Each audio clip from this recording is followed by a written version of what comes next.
For this project, you'll need a pencil, a plastic cup, or any kind of cup that you don't mind getting dirty, and some black paint. You're going to write your name and your code on the back with the date. No name, no fame.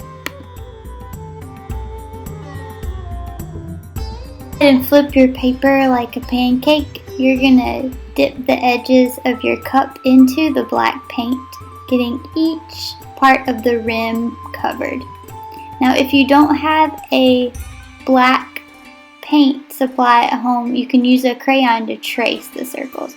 You're just going to stamp the cup all over your paper, overlapping the circles.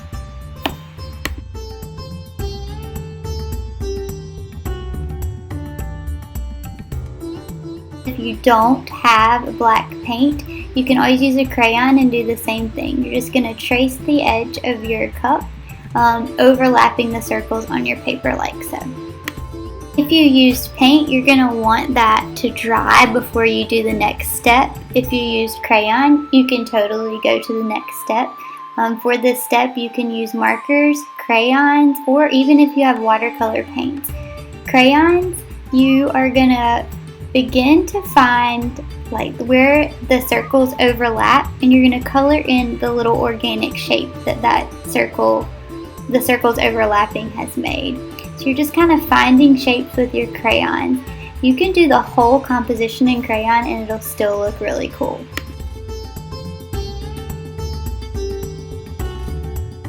If you do have markers at home, you could also use markers to color in your overlapping shapes.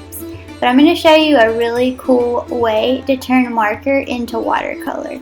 If you already have watercolors, you could just go ahead and paint those.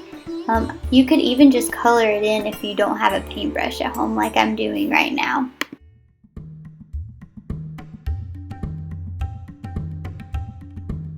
If you do have paints at home, you'll need water and a paintbrush to do the next steps. But if you don't have paints but you do have a paintbrush, you could do this little trick. You're going to color the inside of the shape. You can either color it fully or you can just do an outline of it. What you're going to do next, I go around it twice just in case, but you're going to dip in the water and you're just going to kind of wiggle your brush in a circular motion to fill in that shape, and it's going to turn your washable marker into a watercolor paint.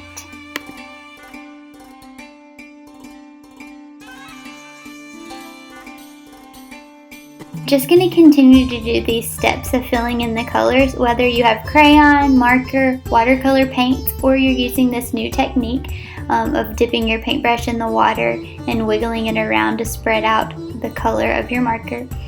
You're just going to fill in all the circular shapes that you can find. I'm going to go ahead and do that, but I just want you to keep in mind when you're doing this, you could use complementary colors like blues and oranges, or you could do it rainbow. It's up to you how you do it. I just want you to have fun creating it in a color scheme of your choice.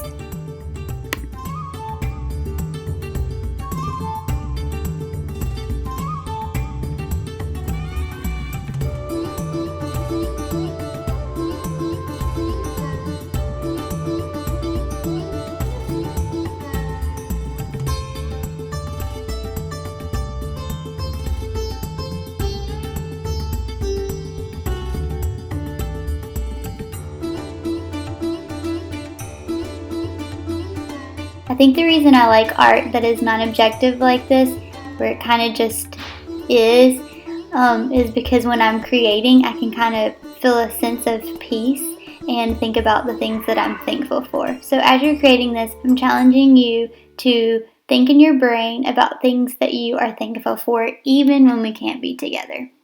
Have fun.